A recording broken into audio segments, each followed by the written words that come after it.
পারমিশনটা দিয়ে দিন না স্যার।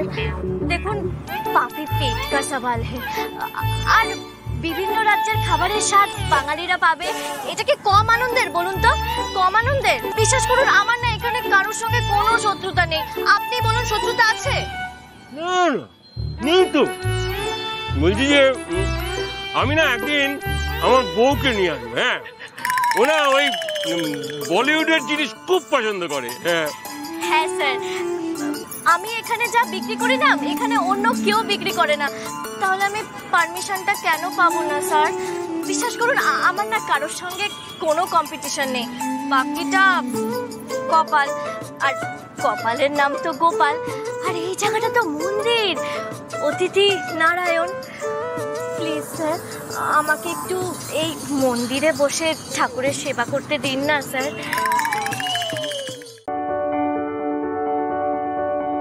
সত্যি করে বলুন কি করছিলেন? সত্যি বলুন, কিন্তু বলুন আপনি হাসবেন না। হাসবো? মেকআপ করছিলেন। দেখলেন? দেখলেন? আমি জানতাম আপনি হাসবেন। জানেন তো ফুড ব্লগাররা ব্লগিং শুরু করার আগে একটু একটু মেকআপ করেই থাকে। কিন্তু আপনি বলুন তো, আপনি এই মলে কি করছেন? চাকরি পেয়েছেন নাকি? না না, এই ডায়মন্ড মন্ডল না আপনার বিজনেস খুলেছে শপিং মলের বাইরে। আমি একটা বরাবর দোকান বসিয়েছি। হ্যাঁ শুনুন, একদম নিজস্ব বিজনেস ওটা। ডায়মন্ড যা বলে না সেটাই করে দেখায়। হ্যাঁ গ্রেট, কংগ্রাচুলেশন। এবার চলুন তো।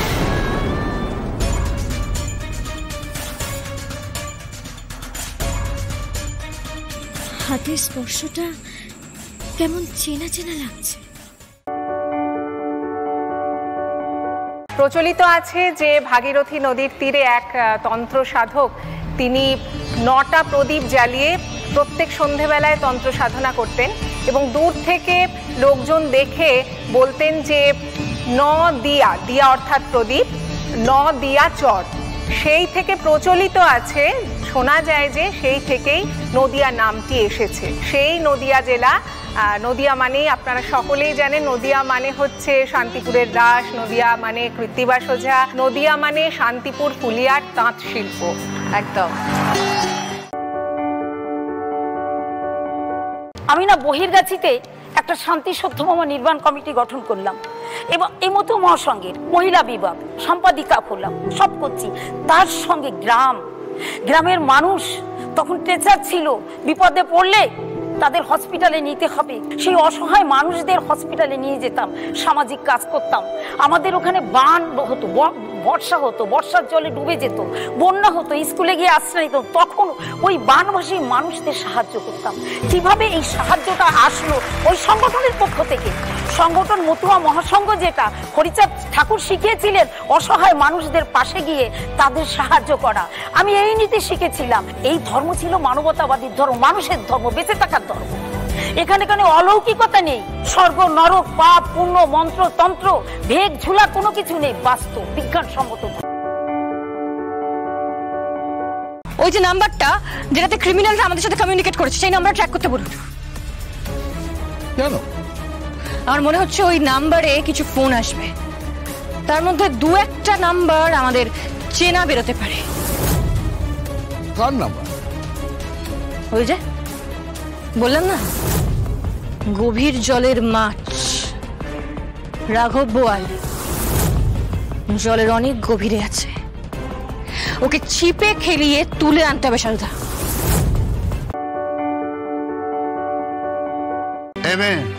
শোনো, তুমি থাকো কোথায়? দূরে দূরে থাকি বাপু, আসছি আমি। যোগমা,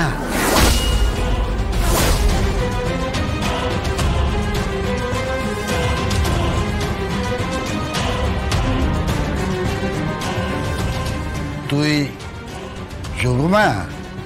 नहीं बापूजी, मैं तो ज्योति हूँ। আমার চোখে ধুলো দিতে পারবি না তুই যোগমা। তোর মা সাদাসিধে মানুষ, তাই তার চোখে ফাঁকি দিতে পেরেছিস, কিন্তু আমার চোখে ফাঁকি দিতে পারবি না।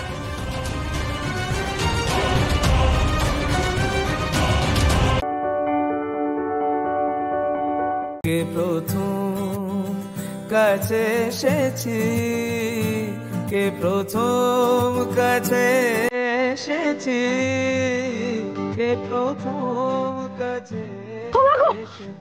হে বাবা, আমি তো ভুলেই গেছিলাম, আমি সারা রাত রিক্তে বাবুর বাড়িতে ঘুমিয়ে গেছি। মাম্মা চিৎকার করলে কেন? কিছু হয়নি মিহি, আমার মনে হয় তোমার মাম্মা আমাকে ভূত পেয়েছে। আরে না না, আসলে হঠাৎ করে দেখেছি তো। জানো ভালো লোক, আমি প্রথম অন্য বাড়িতে ঘুমালাম, আমার খুব মজা লেগেছে। মাঝে মাঝে এখানে এসে ঘুমিয়ে যাবো। হ্যাঁ, অলওয়েজ ওয়েলকাম ম্যাডাম। তুমি একাই আসবে তো? না না, আমাদের সাথে মাম্মা এসে ঘুমাবে। ওকে ওকে, মানেটা কি? সবকিছু এলোমেলো করে দিচ্ছে।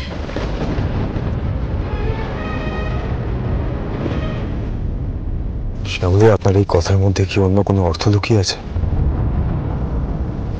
না,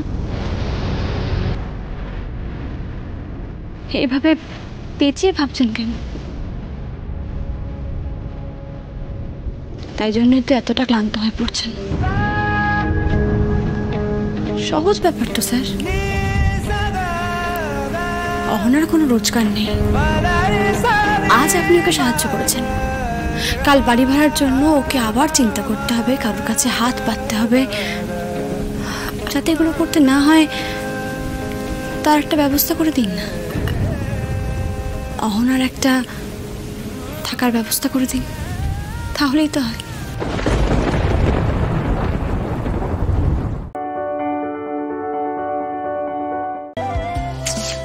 ডিসগাস্টিং। ফোনেই পাওয়া যাচ্ছে না, নিজেই বললো কিন্তু যে সেখানে গিয়ে আমাকে একবার কল করবে, একবারও কল করছে না। অবশ্য কল করবেই বা কি করে, নেটওয়ার্কই তো নেই। এমন জায়গায় যাওয়ার কি দরকার যেখানে নেটওয়ার্কই থাকে না? বন্ধুদের সাথে কি অন্য কোথাও যাওয়া গেল না?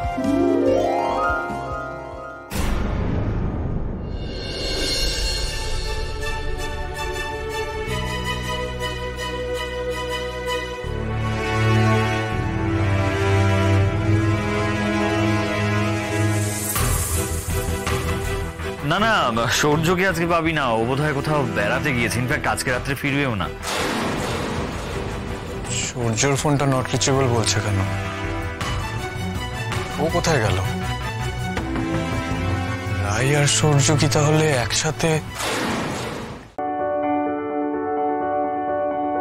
আমায় বলুন তো, ওখানে ঠিক কি হয়েছে? কে কি করেছে আপনার সাথে? ওই অভিমন্যু সেন আমার গায়ে হাত দিয়েছে সৃজন, আমাকে খারাপভাবে ছুঁয়েছে। কি কি বলছেন আপনি এসব? লোকটার এত সাহস, ও ডিরেক্ট আপনার গায়ে হাত দিয়ে দিল? ইস, আপনি আমাকে ওখানে বললেন না কেন? এমন মার মারতাম না ওকে। না না, লোকটাকে ছেড়ে দেওয়াটা উচিত হয়নি। আমি ওকে ছেড়ে দিইনি সৃজন। মানে আপনি লোকটাকে মেরেছেন? ওই লোকটা প্রথম থেকে খুব বাড়াবাড়ি করছিল।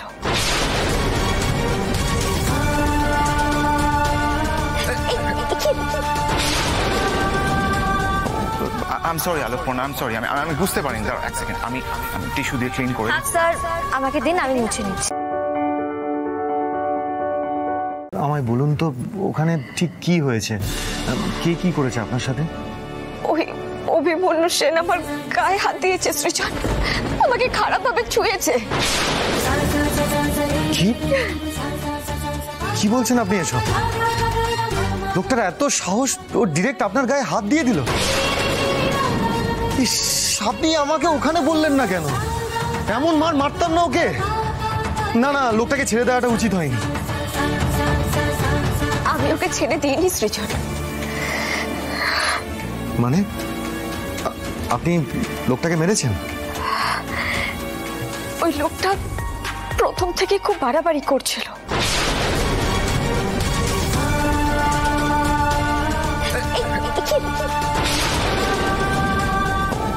I am sorry Alokparna, I am sorry, আমি বুঝতে পারিনি। দাঁড়াও এক সেকেন্ড, আমি টিস্যু দিয়ে ক্লিন করে। স্যার আমাকে দিন, আমি মুছে নিচ্ছি।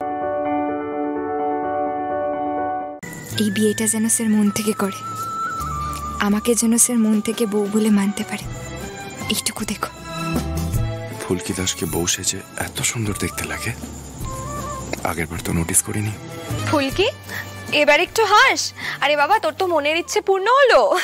আচ্ছা, ফুলকি কি সত্যি সত্যি হাসার মতো অবস্থায় আছে, নাকি বিয়েটা শুধু মুখ রক্ষার জন্যই করছে রোহিত?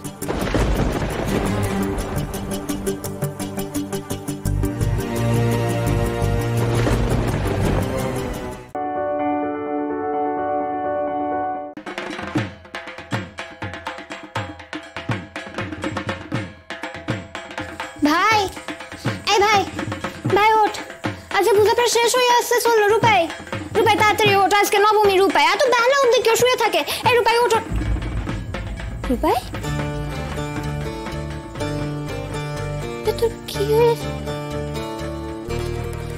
হায় ভগবান, রূপাই, রূপাই তোর কি হয়েছে? রূপাই, রূপাই ওঠ। রূপাই, ও রূপাই।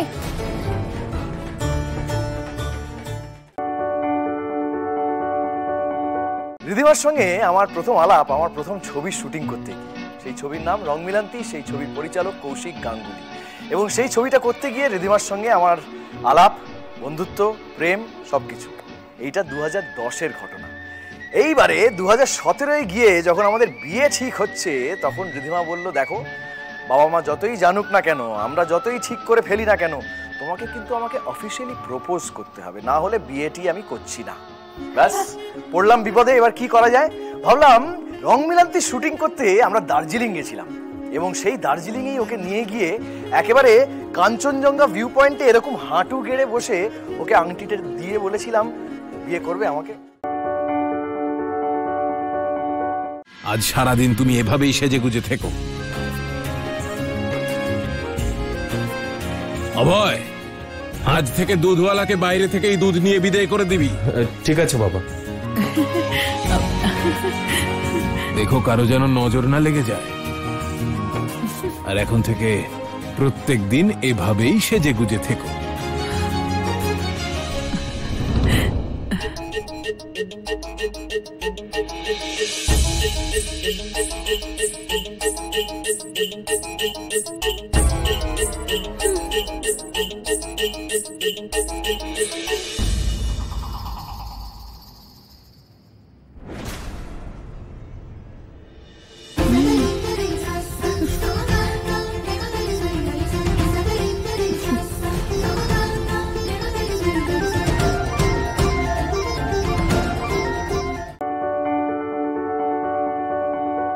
ভৈরব, বানাসুরের বিনাশের সঠিক সময় এসে গেছে।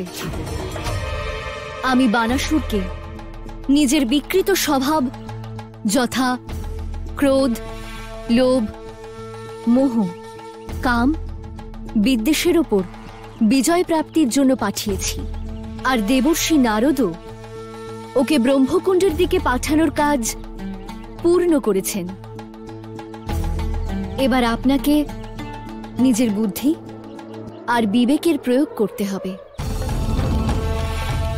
এবং এই পরীক্ষা করতে হবে যে বানাসুর নিজের এই বিকৃত স্বভাব ত্যাগ করতে সফল হতে পারে না অসফল। আমি বুঝতে পেরেছি মাতা, আমায় কি করতে হবে। আজ্ঞা করুন।